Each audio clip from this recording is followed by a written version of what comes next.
যার শারীরিক ক্ষমতা আছে, শারীরিক শক্তি আছে, আর্থিক ক্ষমতা আর্থিক শক্তিও আছে, দুটো আছে।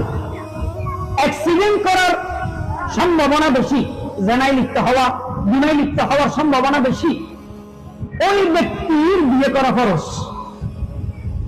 আবার যার শারীরিক ক্ষমতাও আছে, আর্থিক ক্ষমতাও আছে, উভয় আছে, অ্যাক্সিডেন্ট করে না, চরিত্র ভালো, এই ব্যক্তির, এই তরুণ যুবকের বিয়ে করা সুন্নত। বিয়ে করা